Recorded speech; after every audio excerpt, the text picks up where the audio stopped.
सभी सखियों सहेलियों को मंजू द्विवेदी का सप्रेम नमस्कार। चंचल जी आपको भी नमस्कार। नमस्कार मंजू जी, आपको और हमारे सुनने वाले सभी साथियों को, सभी श्रोताओं को नमस्कार।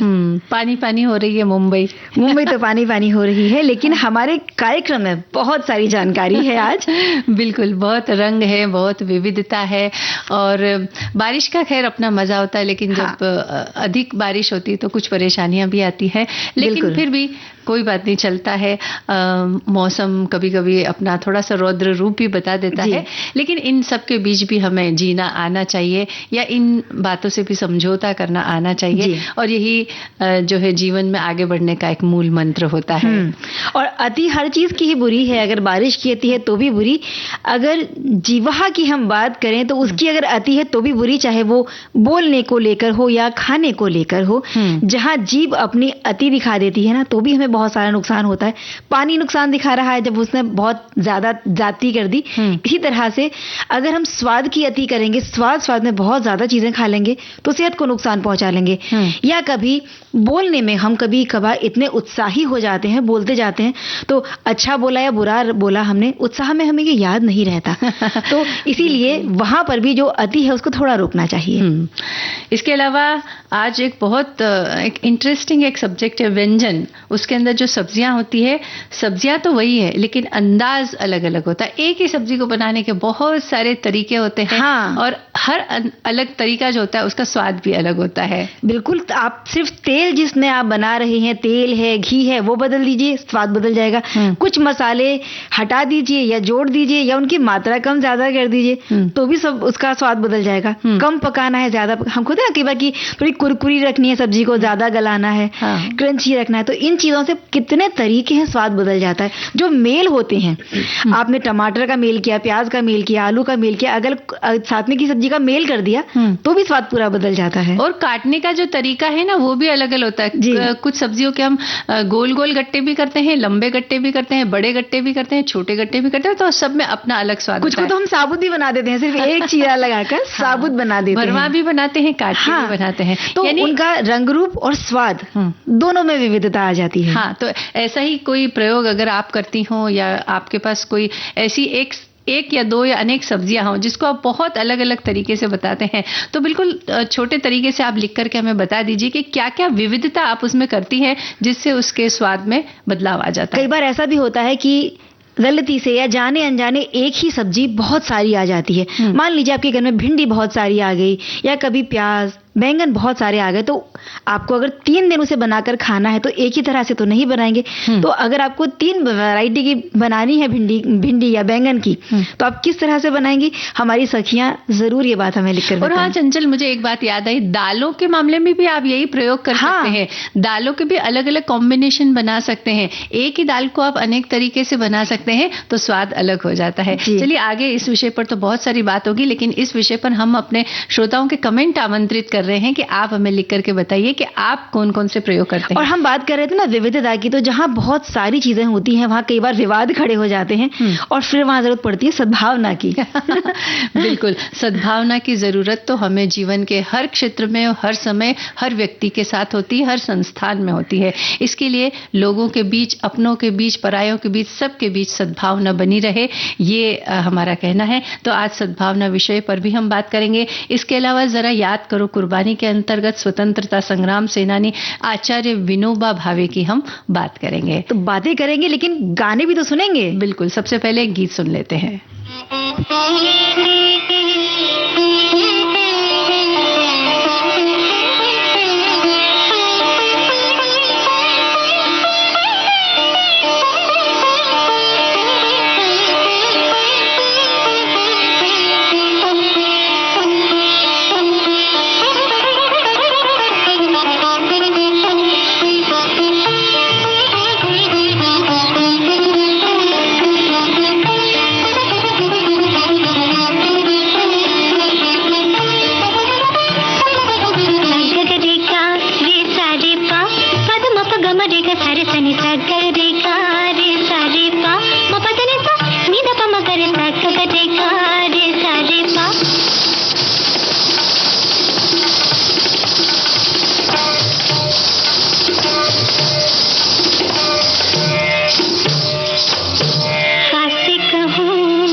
मधुर गीत हमने सुना और सुनकर कानों को बड़ा सुहावना लगा। तो बातें भी कुछ ऐसी होनी चाहिए जो मन को सुहावनी लगे, दिल को सुहावनी लगे या किसी के दिमाग को सुकून पहुंचाए। हम बात कर रहे हैं सद्भावना दिवस की। प्रतिवर्ष 20 अगस्त को हम सद्भावना दिवस के रूप में मनाते हैं। इस दिन का मुख्य उद्देश्य राष्ट्रीय एकता, शांति और सद्भाव को बढ़ावा देना। ये दिन भारत के पूर्व प्रधानमंत्री श्री राजीव गांधी की जयंती दिवस के उपलक्ष्य में मनाया जाता है। और ये दिन भारत की विविधता में एकता जो है उसे दिखाता है।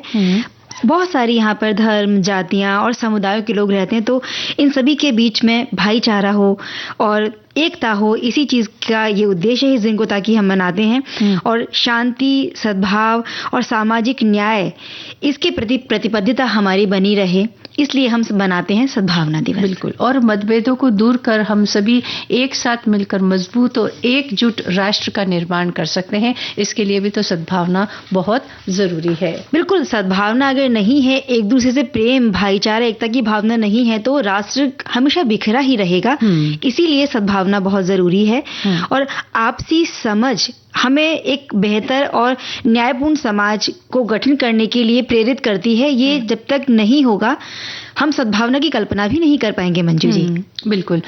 तो सद्भावना दिवस एक अनुस्मारक है कि हमेशा हमें शांति, सद्भाव और एकता के लिए प्रयासरत रहना चाहिए। राष्ट्रीय सद्भावना दिवस की आप सभी को बहुत सारी बधाइयां और शुभकामनाएं। और हमारे बहुत सारे श्रोताओं ने इस बारे में बहुत बातें लिखी भी है। तो चलिए उनकी कुछ बातें हम साझा करते हैं उन्हीं के साथ में। हमारे एक श्रोता ने लिखा है कि सद्भावना मत सभी के प्रति अपनी एक मानसिकता हो। हालांकि वो सभी आयु वर्ग से, लेकिन सद्भावना तो हम प्रौढ़ तक बुजुर्ग के साथ सभी का ख्याल रखें। और हमारी सभ्यता से ही हमारी शुरुआत होती है। आज व्यक्ति ऐसी चीजों में फंसा हुआ है कि बिल्कुल अपने सगे संबंधियों के साथ भी वो रहना नहीं चाहता, या उनके साथ भी उसके संबंध अच्छे नहीं होते। और उन्होंने कोई उदाहरण देते हुए अपनी कॉलोनी में का जो है उसके साथ कुछ बातें बताई हैं। बिल्कुल। उन्होंने लिखा है कि एक बेटा जो है अपनी माँ को बार बार तंग करने के लिए जद्दोजहद कर रहा था और वो कह रहा था कि माँ मुझे परेशान मत कर, तू भगवान का नाम ले। और हम तो महापुरुष के चारित्रिक से अपने करियर बनाते हैं। हम में सद्भावना पहले भी थी, अब भी है। इस भावना की वजह से सास बहू जो है वो घर में बनी रहती है, वरना बिगड़ने में तो बहुत कम समय लगता है। कहने का मतलब ये है कि जब सद्भावना होती है तो घर के लोग भी आपस में प्रेम से रहते हैं। दोस्त, आपके रिश्तेदार, सभी के साथ जो है प्रेम बना रहता है। जहां ये सद्भावना खत्म हो गई कि वहां सब में बिखराव नजर आने लगता है। इसकी शुरुआत अपने परिवार, पड़ोस के साथ भी कर सकते हैं। कई बार हम देखते हैं कि पड़ोसी के साथ भी हमारे संबंध अच्छे नहीं होते, जबकि हमारा पहला निकट संबंधी पड़ोसी को ही कहा जाता है। अगर उनके साथ हमारा व्यवहार या सद्भाव अच्छा नहीं होगा, तो हो सकता है कि कई बार जरूरत पड़ने पर हम कहीं यहाँ वहाँ किसी को ढूंढने जाएंगे, लेकिन अगर पड़ोसी हमारे बिल्कुल परिवार जैसे हैं, उनसे बहुत अच्छे संबंध हमारे हैं, तो वही हैं जो हमारे लिए सबसे पहले खड़े रहेंगे। बिल्कुल। एक साथी हमारे लिख रहे हैं कि रोचक विषय है, सद्भावना तो स्वयं में ही सुंदर और सच्ची भावना है। ऐसी प्यारी भावना के साथ ही यदि सब समय पर हर कोई जिए तो क्या ही अच्छा हो। आज के दिन की सबको शुभकामनाएं, ऐसा इन्होंने। हमारे एक श्रोता लिख रहे हैं कि सद्भावना का मतलब है सबके लिए समान भाव, समाज के सभी लोगों के साथ एक साथ मिलकर रहना, एक दूसरे का सम्मान करना, किसी भेदभाव के बिना एक दूसरे का सहयोग करना। ये एक ऐसी स्थिति है जहां समाज में शांति और एकता होती है और लोग एक दूसरे के सुख दुख में भागीदार होते हैं। चाहे कोई जाति, कोई धर्म हो, कोई भी समुदाय हो, सभी को समान रूप से सम्मान देना चाहिए और भेदभाव से मुक्त होकर रहना चाहिए। एक साथी हमारे ये भी लिख रहे हैं कि हम तो बस यही कहेंगे कि हम सभी परमपिता परमेश्वर के संतान हैं। हम सब ये जो जीवन है अनमोल है और ये 84 लाख योनियों के बाद परमेश्वर ने प्रदान किया है अपना अपना रोल निभाने के लिए, क्योंकि ये जीवन भी एक नाटक है। हम सभी को प्यार, मोहब्बत, आपसी भाईचारे से और सद्भावना से निभाना चाहिए, ताकि जब हम इस संसार से विदा हों तो परमपिता परमेश्वर भी तालियों से हमारा स्वागत करे। क्या बात है, बहुत अच्छी बात लिखी है। एक श्रोता लिखते हैं कि 20 अगस्त को, यानी कि आज ही के दिन, सद्भावना दिवस मनाया जाता है और इसे मनाने का मूल उद्देश्य यही है कि समाज में भाईचारा बना रहे, हमारे समाज में रहते हुए एक दूसरे से हम जुड़े रहें, एक दूसरे का सहयोग करते हुए समय बिताते रहें। यही सद्भावना का सर्वश्रेष्ठ उदाहरण है। वर्तमान में विश्व में जो अशांति विद्यमान है, तो हालांकि हमारी वर्चस्व की भावना है, लेकिन सद्भावना ना होना या उसमें कमी होना इसका मुख्य कारण हो सकता है। ये बात बिल्कुल सही लिखी है कि जहां कहीं भी कुछ भेदभाव देखने को मिलते हैं, वो इसीलिए मिलते हैं कि कमी हमारी ही है। अगर हम सब एक हो जाएं, हम सब इस चीज को समझ लेंगे तो ऐसा कुछ नहीं रहेगा। यानी कि सिर्फ प्यार बांटते हुए चलना है हमें हर समय।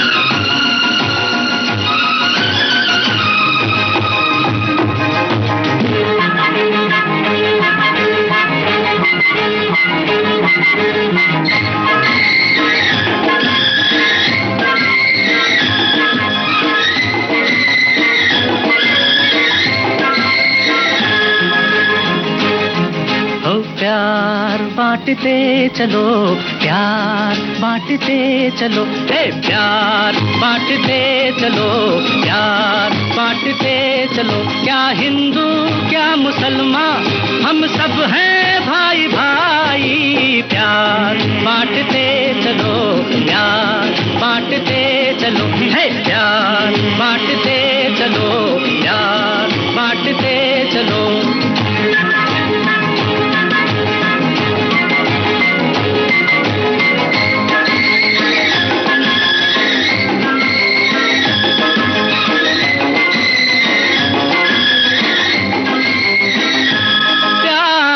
जिंदगी की निशानी, ये बुजुर्गों का कहना है यारो।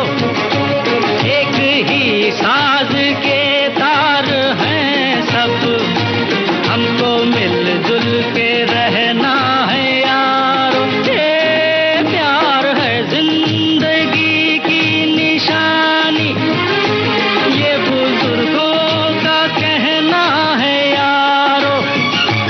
एक ही साज के तार हैं सब, हमको मिलजुल के रहना है यारो। सोचो कल क्या थे, देखो अब क्या हो, तुमको से न डूबे कहीं अपनी ये लड़ाई। प्यार बांटते चलो, प्यार बांटते चलो, प्यार बांटते चलो, प्यार बांटते चलो।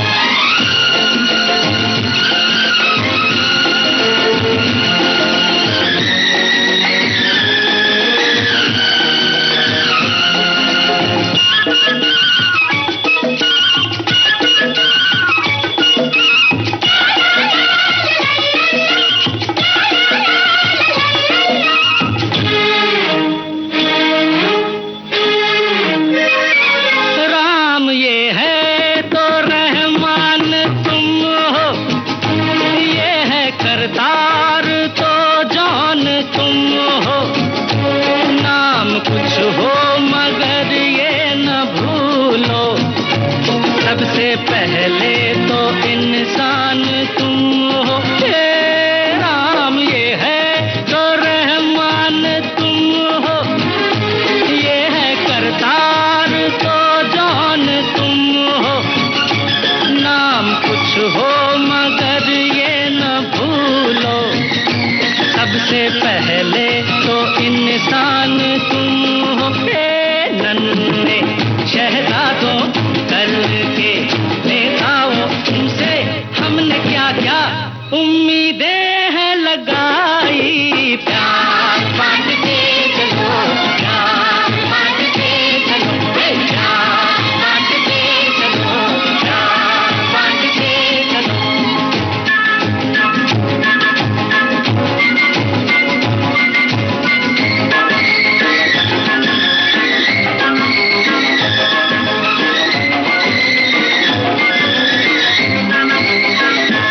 ये अजंता है वो ताज देखो, हर जगह प्यार की है कहानी, प्यार सदियों से अब तक अमर है, और हर चीज है आनी जानी। ये अजंता है वो ताज देखो, हर जगह प्यार की है कहानी, प्यार सदियों से अब तक अमर है, और हर चीज है आनी जानी। ये जब तक ये दुनिया है तब तक ये जिंदा है, सबने सर झुकाया जब इनकी याद आई। प्यार बांटते चलो, प्यार बांटते चलो, हे प्यार बांटते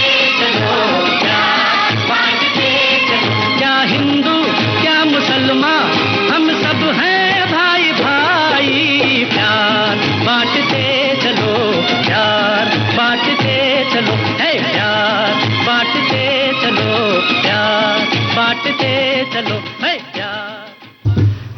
हम सब उस्ताद हैं, इस फिल्म का गाना हमने सुना, लेकिन जहां तहां हमें ऐसा नहीं बनना है कि हम ही उस्ताद हैं। लेकिन कुछ उस्ताद या कहें कि महान व्यक्ति ऐसे भी हुए हैं जिनकी बदौलत हम जो आजाद देश में रहते हैं उसमें उनका बड़ा योगदान रहा है। और अगस्त का ऐसा महीना है जिसमें सद्भावना दिवस भी है और स्वतंत्रता दिवस भी है, और ये स्वतंत्रता हमें इन्हीं महानुभाव जो रहे उनकी बदौलत मिली है। तो ऐसी ही एक महान हस्ती की आज हम बात करेंगे। हाँ, स्वतंत्रता संग्राम सेनानी विनोबा भावे के बारे में हम बात करेंगे। आपका जन्म 11 सितंबर 1845 को गाहोदे गुजरात में हुआ। मूल नाम विनायक नरहरि भावे था। बचपन से ही वो कुशाग्र बुद्धि के थे। हाई स्कूल की परीक्षा में गणित विषय में सर्वोच्च अंक प्राप्त उन्होंने किए। बिल्कुल गणित प्रेमी और वैज्ञानिक सूझबूझ वाले वो व्यक्ति थे। उनकी माता जी थी रुक्मणीबाई, वो भी बहुत एक विदुषी महिला थी, और क्योंकि उनका नाम विनायक था ना, तो वो हमेशा उन्हें विन्या विन्या कहकर बुलाया करती थी। विनोबा भावे एक महान विचारक थे, लेखक थे और बहुत विद्वान व्यक्ति थे। बिल्कुल।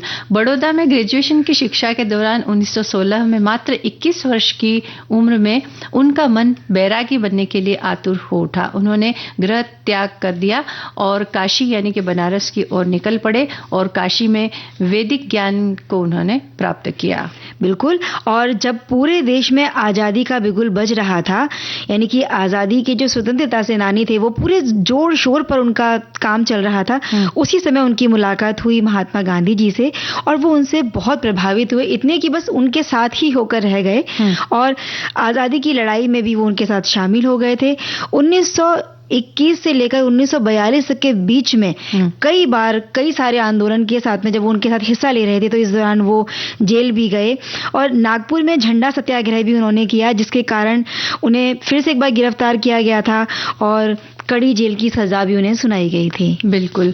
और अक्टूबर 1940 को गांधी जी द्वारा व्यक्तिगत सत्याग्रह के प्रथम सत्याग्रही के तौर पर विनोबा भावे को चुना गया। फिर से अंग्रेजों द्वारा उन्हें गिरफ्तार कर लिया गया, और जेल के कठिन यातनाओं को सहते हुए उन्होंने अपना अध्ययन जो था वो जारी रखा, और बहुत सारी भाषाओं को वो जानते थे, और उनमें लेखन कार्य भी किया करते थे, जैसे मराठी, संस्कृत, हिंदी, गुजराती, बंगला, अंग्रेजी, अरबी, फारसी, फ्रेंच, इन सभी भाषाओं में कह सकते हैं कि उनको पारंगतता प्राप्त थी। और अलग अलग भाषाओं में 50,000 से ज्यादा पद्य उन्होंने कंठस्थ किए हुए थे। और कुछ उनकी खास रचनाओं की हम बात अगर करें तो ये हैं अष्टादशी, गीताई, गुरुबोधसार, जीवन दृष्टि, भागवत धर्मसार, मधुकर, लोकनीति, विचार पोथी, साम्य सूत्र वृत्ति, ऐसे बहुत सारे नाम हैं, कुछ नाम हमने बताए हैं। और देखो, एक साथ इतनी भाषाओं का ज्ञान होना, ये भी तो अपने आप में कितनी बड़ी बात है ना। और देश की आज़ादी के बाद वे समाज कल्याण का कार्य करते रहे। वर्ष 1951 में उन्होंने आंध्र प्रदेश के गांव-गांव घूमकर भूदान आंदोलन किया। इसके तहत वर्ष 1958 में विनोबा भावे को रेमन मैग्सेसे पुरस्कार से सम्मानित किया गया। और इसके बाद मरण उपरांत उनको 1983 में भारत रत्न इस सम्मान से भी नवाजा गया था। 15 नवंबर 1982 को वर्धा महाराष्ट्र में अंतिम सांस उन्होंने ली और विनोबा भावे का शरीर त्यागने के बाद पावनार आश्रम के सभी जो बहनें थी उन्होंने संयुक्त रूप से मुखाग्नि दी, ऐसा बताया जाता है। और हम विनोबा भावे जी को याद कर रहे हैं आज और उन्हें सादर सुमन, श्रद्धा सुमन अपने अर्पित कर रहे हैं। सचमुच ऐसे जो महान लोग होते हैं जो देश के लिए, समाज के लिए इतना कुछ कर जाते हैं, तो उनके बारे में जब हम बात करते हैं तो अपने आप ही आदर के साथ हमारा सिर झुक जाता है। एक बार फिर उन्हें सादर नमन करते हुए श्रद्धांजलि देते हैं और अब ये गीत सुनते हैं।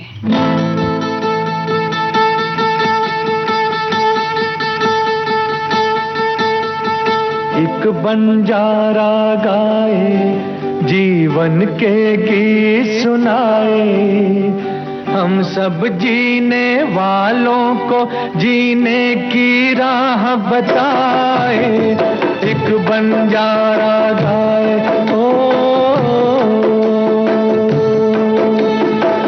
बंजारा गाए, जीवन के गीत सुनाए, हम सब जीने वालों को जीने की राह बताए। एक बंजारा गाए,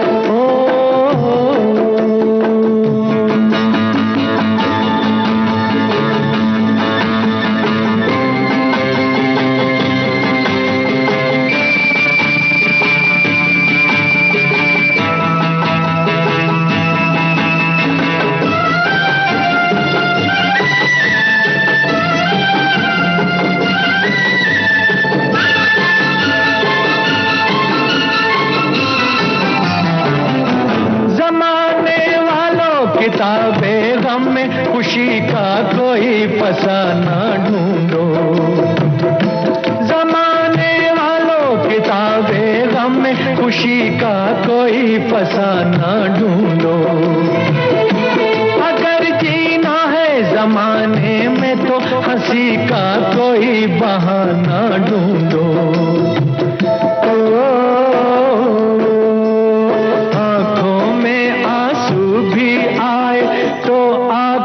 मुस्काए, एक बंजारा गाए, जीवन के गीत सुनाए, हम सब जीने वालों को जीने की राह बताए। एक बंजारा गाए,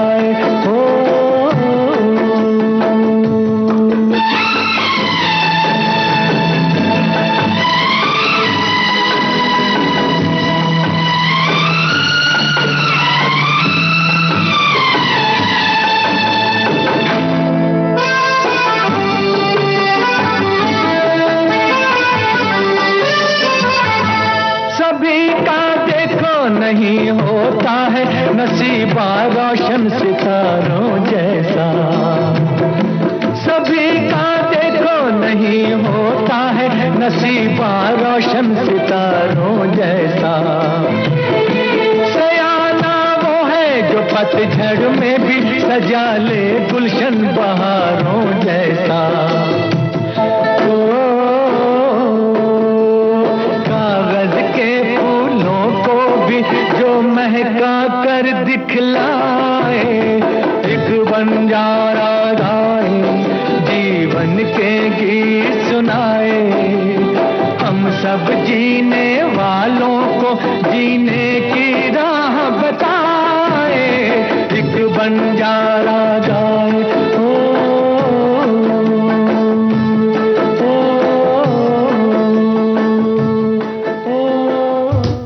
सयाना वो है जो पतझड़ में भी बसा ले जीवन बहारों जैसा। क्या बात है, कितनी बड़ी बात है, कितने गहरे अर्थ इसमें छुपे हैं। और इन महापुरुषों की जब हम बात करते हैं तो यही गहन बातें हमारे समझ में आती है। और ऐसी ही बहुत सारी बातें हमारे श्रोताओं ने भी जो भी हमने की साझा की थी, ये सभी बातें लगभग हमारे श्रोताओं ने भी साझा की, जो बहुत जागरूक हमारे श्रोता हैं और बहुत सारी जानकारी रखते हैं। और कई बार इंटरनेट के माध्यम से, किताबों के माध्यम से, पत्र पत्रिकाओं से वो ऐसी जानकारियां पढ़ते भी रहते हैं और उन्हें जब कुछ अच्छा मिलता है तो हमारे साथ साझा भी करते हैं। अब एक ब्रेक ले लें, उसके बाद आगे बात करेंगे।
ब्रेक के बाद हम फिर हाजिर हैं और अब जिह्वा की बात करते हैं। बड़ी चंचल होती है ये चाहे बोलने की बात हो चाहे खाने की बात हो। वैसे इस विषय पर हमारे श्रोताओं ने इतनी सारी बातें लिखती है कि हम अपनी तरफ से क्या कहें। चलिए उन्हीं की बातें हम पढ़ देते हैं। लेकिन जीवा की बात चल रही तो मेरी जो जीवा है थोड़े से काबू में नहीं है, क्योंकि हम जब इससे पहले आचार्य विनोबा भावे जी की बात कर रहे थे तो हमारे देश के एक पूर्व प्रधानमंत्री और बहुत महान व्यक्तित्व जिन्हें हम जानते हैं अटल बिहारी वाजपेयी जी के नाम से, उन्होंने कुछ पंक्तियां उनके लिए लिखी थी। आप कहें तो मैं पढ़कर सुनाती हूं। बिल्कुल।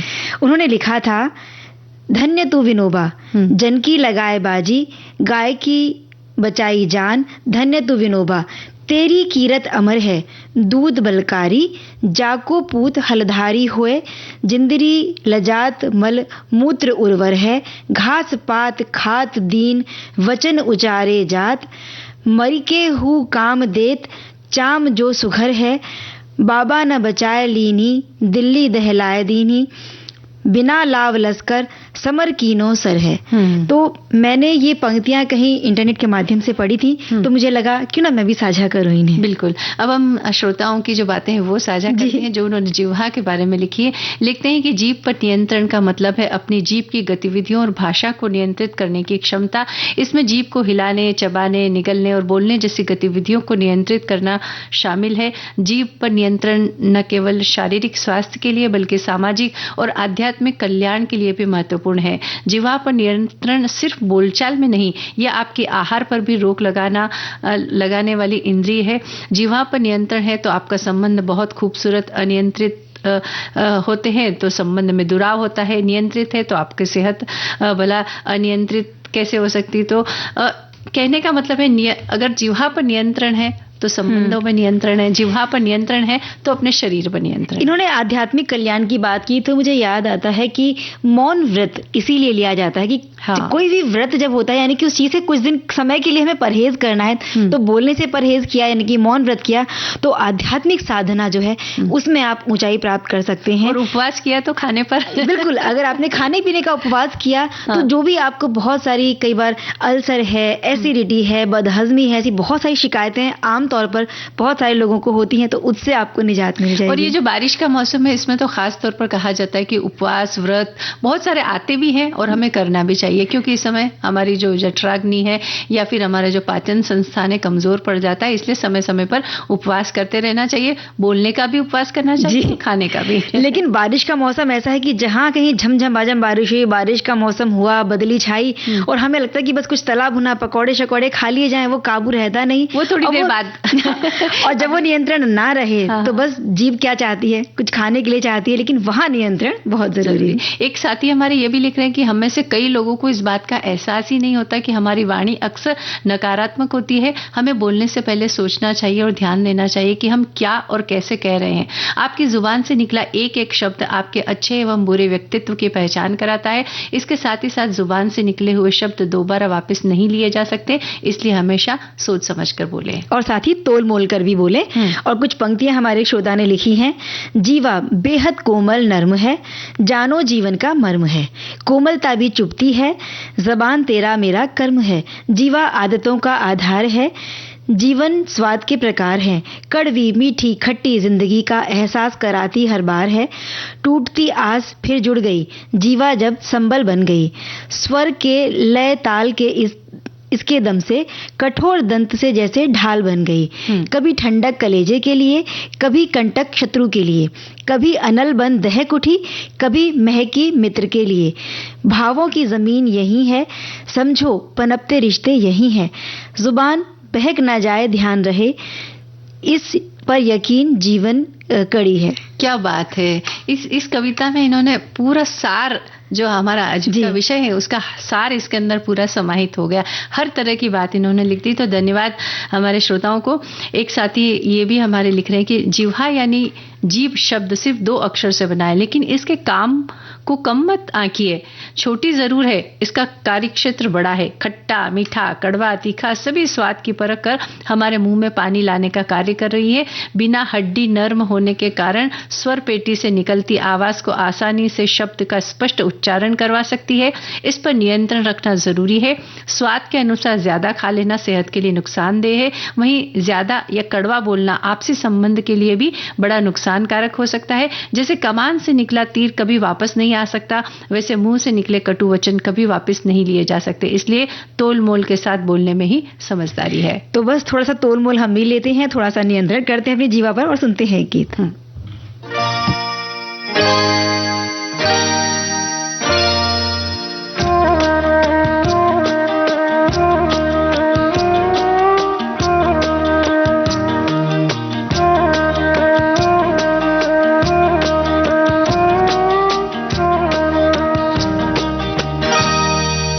कुछ ना कहो,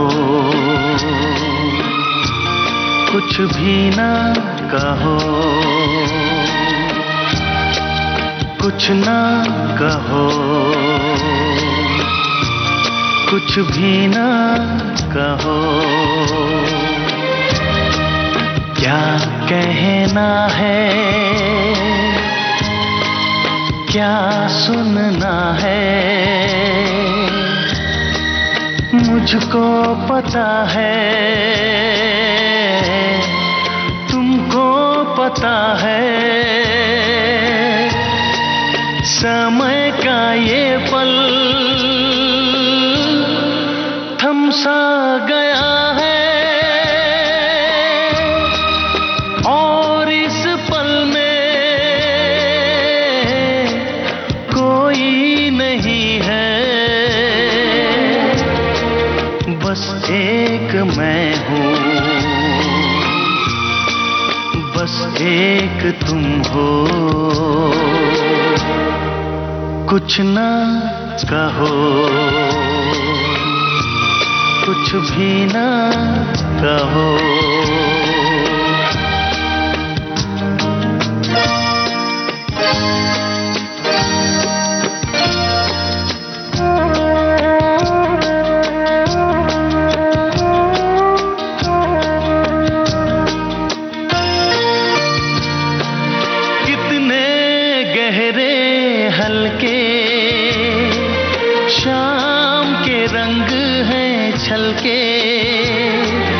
पर्वत से यूं उतरे बादल, जैसे आंचल ढल के।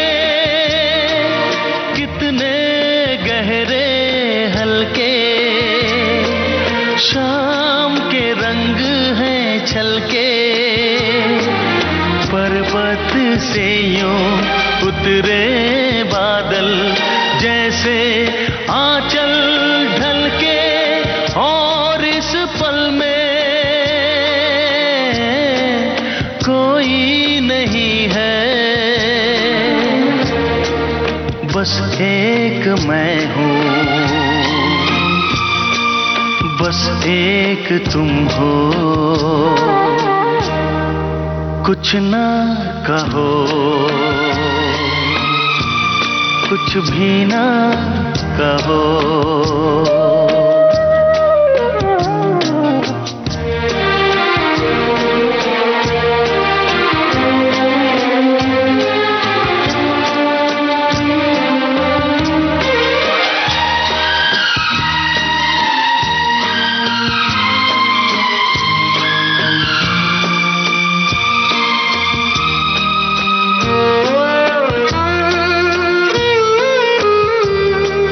सुलगी सुलगी सांसें, बहकी बहकी धड़कन, महके महके शाम के साए, पिघले पिघले तन मन, सुलगी सुलगी सांसें, बहकी बहकी धड़कन,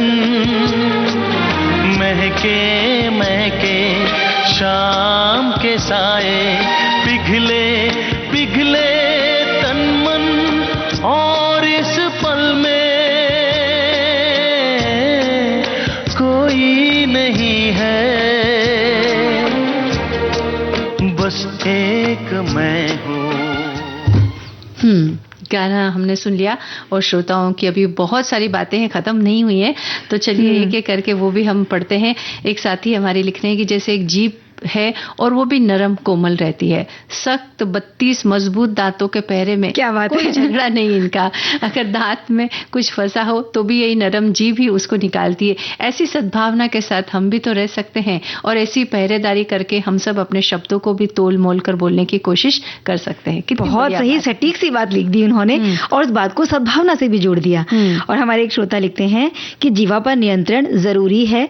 अगर हम इस जीवा का उपयोग अच्छा बोलने के लिए करते हैं तो जीवन में सफलता और लोगों के हृदय में स्थान बना सकते हैं। कभी कभी कटु वचन जहर बुझे तीर से भी अधिक घातक होते हैं, इसमें कोई संदेह नहीं।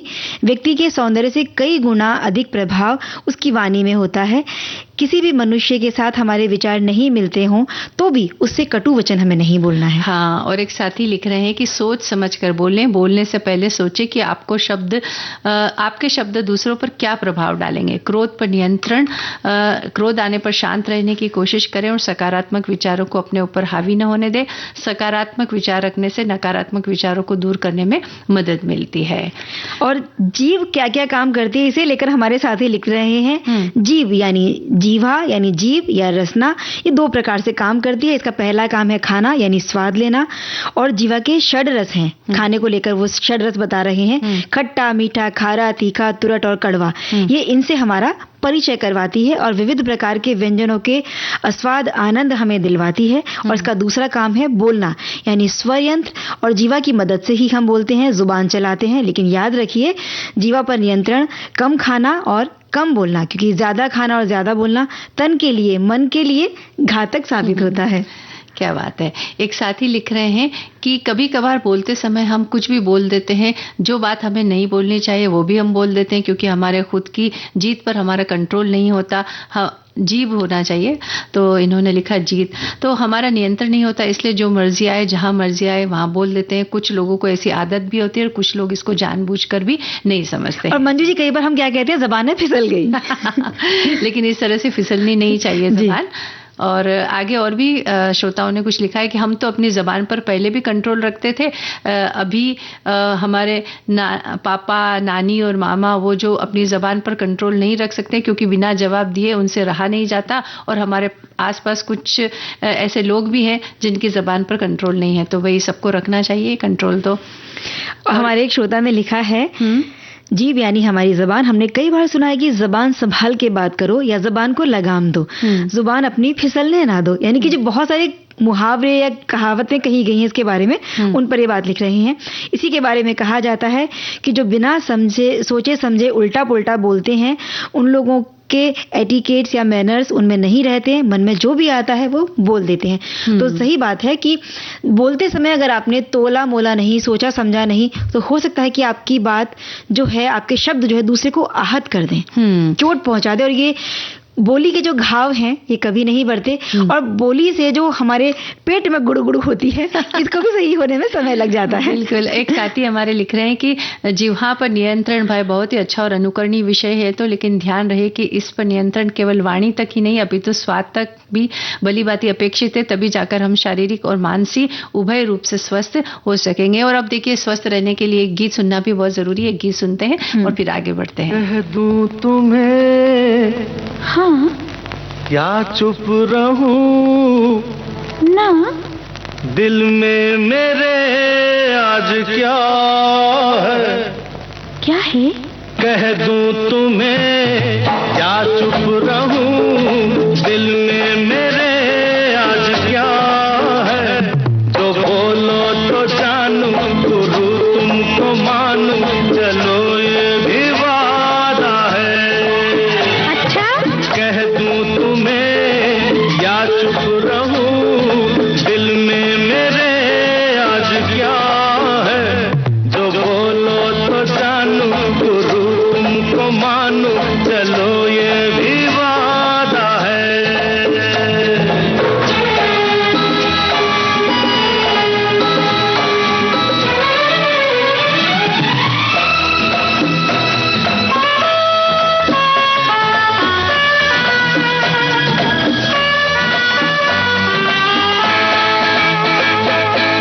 सोचा है तुमने कि चलते ही जाए, तारों से आगे कोई दुनिया बसाए, ठीक है? हाँ, तो तुम बताओ। बताऊं? हाँ। सोचा है ये कि तुम्हें रास्ता भुलाए, सुनी जगह पे कहीं छेड़े डराए। अरे ना, अरे ना, ये ना करना।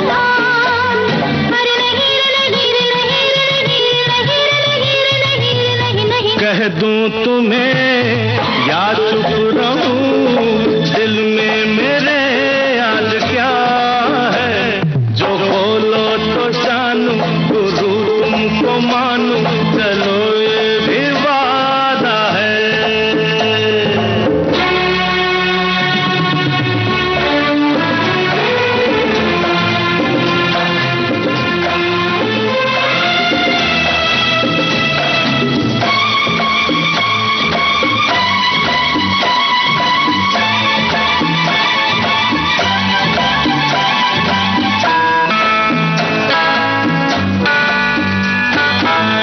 सोचा है तुमने कि कुछ गुनगुनाए, मस्ती में घूमे जरा धूमे मचाए। अब ठीक है? तो तुम बताओ ना। बताऊं? हाँ। सोचा है ये कि तुम्हें नजदीक लाए, फूलों से होठों की लाली चुराए। अरे ना, अरे ना, ये ना करना। अरे नहीं रे, नहीं रे, नहीं रे, नहीं रे, नहीं रे, नहीं रे, नहीं रे, नहीं रे। कह दूं तुम्हें या चुप रहूं, दिल में मेरे आज क्या है, जो बोलो तो जानूं, गुरु तुमको मानूं, चलो ये भी वादा है। कह दूं तुम्हें या चुप रहूं, दिल में मेरे आज क्या है, जो बोलो तो जानूं, गुरु तुमको मानूं, चलो ये भी वादा है।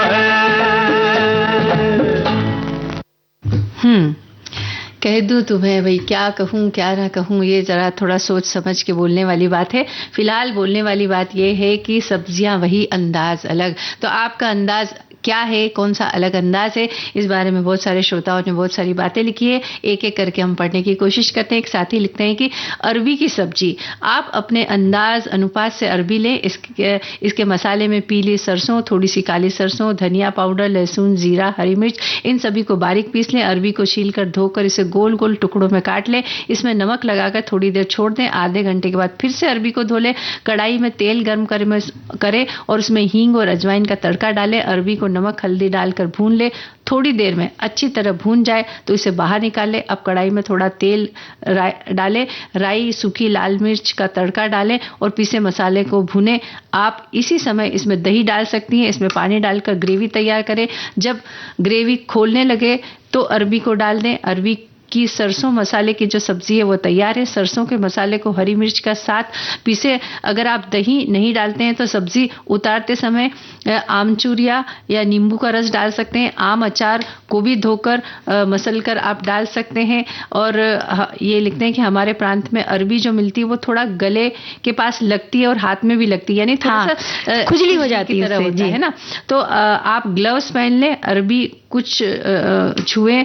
अरबी को उबाल कर भी भी बना सकती हैं। अरबी को छील कर थोड़ा सा हाथों से दबा के उससे चपटा करके तेज गर्म कर तेल में फ्राई करके निकाले। नहीं, अरबी को अलग अलग किस तरीके से कौन से मसालों के साथ बना सकते हैं, इन्होंने कम से कम 3-4 तरह की सब्जियां इसी में बता दी है। और इसी तरह से लौकी, जो बहुत सारे बच्चे जिसे देखकर नाक मुंह सिकोड़ लेते हैं, हाँ। तो मम्मियां लौकी खिलाने के लिए क्या करती हैं, या तो उसे कद्दूकस करके आटे में गूंद कर उसके पराठे बना देती हैं, या फिर उसके हम उसे कसकर अलग अलग आटे का मिश्रण में डालकर, कई बार रागी के आटे में या बेसन में मिलाकर उसके पकौड़े बनाकर, यानी कि वो कोफ्ते की सब्जी बन जाती है। हाँ। इसी के साथ हम इसका भरता भी बना लेते हैं लौकी का। तो लौकी को भी बड़े सारे अंदाज में बनाया जाता है। हाँ, ताकि जिन बच्चों को लौकी खाना पसंद ना हो वो भी कोई ना कोई उसका स्वरूप तो पसंद करेंगे ही, ताकि वो खाएंगे तो उसके फायदे उन्हें मिलेंगे। अच्छा, एक साथी हमारे लिख रहे हैं कि सब्जियां वही अंदाज नया, यह विषय बहुत ही रुचिकर है और सब्जियों को नए अंदाज में भी बनाया जाता है। जैसे सब्जियों को भरकर रोटी में रोल बना लो, वो भी बहुत अच्छा लगेगा। साथ ही साथ रोटी पिज्जा बना लें, उसमें सब्जियां भी जो है वो काम आएगी। बची हुई जो रोटियां हैं उसका भी उपयोग हो जाएगा। अगर सब्जी बची हुई है तो सब्जियों में आपको कुछ बनाना है तो आप जैसे व्रत में जो सब्जियां बच जाती है उनको भर करके आप सैंडविच बना सकते हैं। एक बार ब्रेड के अंदर जो है पटेल की भुजिया, अब ये पटेल की भुजिया क्या होती है मुझे नहीं पता है, ये पटल भुजिया भी लिखा है इन्होंने कहीं कहीं पे, तो क्या उसका नाम है पता नहीं, और एक जगह पे पतर की भुजिया भी लिखा है। तो ये इस तरह की जो भुजिया होती है उसको भर करके आप सैंडविच बनाएं, और लिखा है कि यकीन मानिए खाने में बहुत स्वादिष्ट बनती है। और व्रत में जैसे आलू की सब्जी बनाते हैं तो उस आलू की सब्जी को भी आप ब्रेड में भर करके सैंडविच जैसा बना लें तो वो भी एक अलग चीज बन जाएगी। और जो हमारी गृहिणियां हैं, कुशल गृहिणी जिन्हें हम कहते हैं, और जो रसोई की एक तरीके से रानियां होती हैं, चीजों को रिसाइकल कैसे करना है, खासतौर पर बचा हुआ खाना है उसको एक नया रूप दे देना और स्वादिष्ट रूप दे देना, ये उन्हें बड़े अच्छे तरीके से आता है। अगर रोटी बच गई तो उसके लड्डू बना देंगी, सब्जियां बची तो उनको मिलाकर उनके पराठे बना देना, या सैंडविच बना देना। मैं बताऊं एक बात? हाँ, बताइए ना। कभी कभी जैसे हम फूल गोभी की सब्जी बनाते हैं, आलू और फूल गोभी मटर डाल करके सब्जी बनाते हैं, कई बार वो सब्जी बच जाती है तो हमें क्या करना है कि उसको थोड़ा सा वो जो मैशर आता है ना, थोड़ा सा अच्छी मसल ले उसको, और उसमें थोड़ा और मसाला मिला दीजिए। अब ये जो अच्छा एक मसाला बन जाएगा, इसको आप जैसे आलू के पराठे आलू भर के बनाते उसी तरह इसे भरकर भी बना सकते हैं। और अगर आपको लगे कि सब्जी थोड़ी गीली है तो आटे में इसको डाल करके मसल ले और उसके बाद इसके पराठे बिल्कुल इस सब्जी की नमी से ही आटा पूरा गूंद लीजिए। इसका थोड़ा स्वाद बढ़ाने के लिए इसमें धनिये के या पुदीने के और मेथी के पत्ते भी आप डाल सकते हैं। हाँ, और इस तरह से जो पराठे बनेंगे ना, सचमुच बहुत स्वादिष्ट लगते हैं वो पराठे। मुझे बैंगन याद आ रहा है। बैंगन कई तरह के मिलते हैं, मोटे वाले मिलते हैं, छोटे वाले मिलते हैं, लंबे वाले मिलते हैं। तो उन हर बैंगन को आप भरवा की तरह से गोल गोल काट कर बैंगन भाजा बना सकते हैं, भरवा बैंगन बना सकते हैं, बैंगन की चाट बना सकते हैं। कितने तरह से बैंगन बन जाता है। एक बार तो चंचल मैंने बैंगन की सब्जी इस तरह से खाई थी कि बैंगन जो है साइज में काफी बड़ा था, तो हमारी एक पड़ोसन है उन्होंने बनाई थी, उसके अंदर 4 कट लगा दिए और उसके अंदर मसाला भर दिया और कुकर के अंदर थोड़ा सा तेल रखा, तेल में राई जीरा डाल करके उस पूरे के पूरे बैंगन को उसके अंदर रख दिया और 1 सीटी बजा दी। बस उस 1 सीटी में वो बैंगन एकदम अच्छी तरह से सीज गया और उसके बाद वो जो बैंगन की सब्जी मैंने खाई थी ना, सचमुच बड़ी स्वादिष्ट थी और इतने आसान तरीके से वो बन गई। और मुझे लगा था इतना बड़ा बैंगन है तो ये कैसे बनेगी इसकी सब्जी, लेकिन वाकई वो सब्जी बहुत स्वादिष्ट थी। तो इस तरीके से आप कुकर के अंदर भी भरवा बैंगन की सब्जी बना सकते हैं। और हम लौकी की बात कर रहे थे ना, लौकी को कई अंदाज में बनाया जाता है, बैंगन को कई सारी सब्जियां ऐसी होती है ना जिन्हें जब बच्चे नहीं खाते तो उसमें हम साबुत वाला चना या कोई भी दाल मिक्स कर देते हैं, तो दाल डालकर भी सब्जियों का रूप है और स्वाद है वो पूरा बदल जाता है। कद्दू के साथ चने की दाल डाली जाती है या लौकी के साथ चने की दाल डाली जाती है, परवल के साथ चने की दाल डाली जाती है। इस तरह से दाल के मिश्रण के साथ भिंडी को छोटा छोटा काटकर, बड़ा बड़ा काटकर, सिर्फ चीरा लगाकर या फिर उसको पूरी साबुत भिंडी को तलकर ग्रेवी में डालकर, आलू के साथ भिंडी को भी बहुत सारे अंदाज बनाई जाती है। अच्छा, एक और एक कमेंट आया है वो पढ़ लेते हैं, उसके बाद एक गीत सुनेंगे। ये लिखते हैं कि अपने आकार और स्वाद के साथ ही पाक कला की बारीकियों को प्रदर्शित करने वाली ये सब्जियां ही क्या समस्त खाद्य पदार्थों में घुलती मतलब इन्होंने लिखा है कि आजकल जो उसके अंदर बहुत सारे रसायन का उपयोग किया जाता है तो उसकी वजह से उनका जो स्वाद है सब्जियों का वो खत्म होता जा रहा है। लेकिन हम अपने तरीकों से स्वाद को थोड़ा बढ़ा सकते हैं, जैसे अभी हमने मसालों की और इनकी बात की, तो इन तरीकों को अपना करके उसका स्वाद बढ़ाया जा सकता है। और फिलहाल कार्यक्रम का स्वाद बढ़ाने के लिए एक गाना कहना है कहना है, कहना है, कहना है, आज तुमसे ये पहली बार। ओ तुम ही तो लाई हो जीवन में मेरे प्यार प्यार प्यार। कहना है, कहना है, आज तुमसे ये पहली बार। ओ तुम ही तो लाई हो जीवन में मेरे प्यार प्यार प्यार।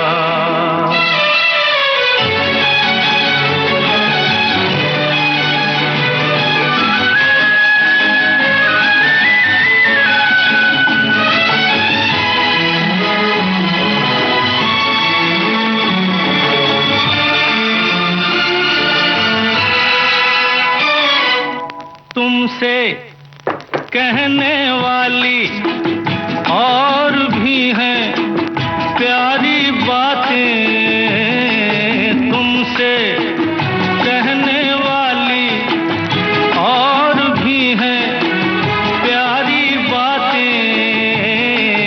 सामने सबके बोलो कैसे कह दूं सारी बातें। आज मगर बस इतना ही करना है इकरार। तुम ही तो लाई हो जीवन में मेरे प्यार प्यार प्यार।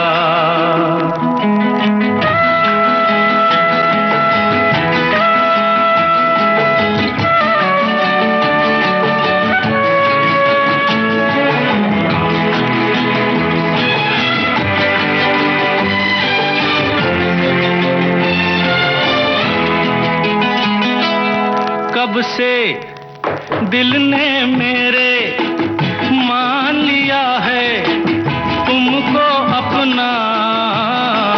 कब से दिल ने मेरे मान लिया है तुमको अपना। आंखें मेरी देख रही हैं जागते सोते ये सपना। मेरे गले में डाल रही हो तुम बाहों का। चंचल, अब हमें कुछ नहीं कहना है क्योंकि समय इजाजत नहीं दे रहा है। तो अब आज्ञा दीजिए आप सभी को मंजू द्विवेदी और चंचल वर्मा का नमस्कार।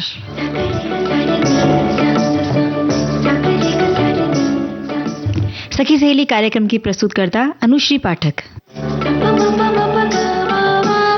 सखी सहेली।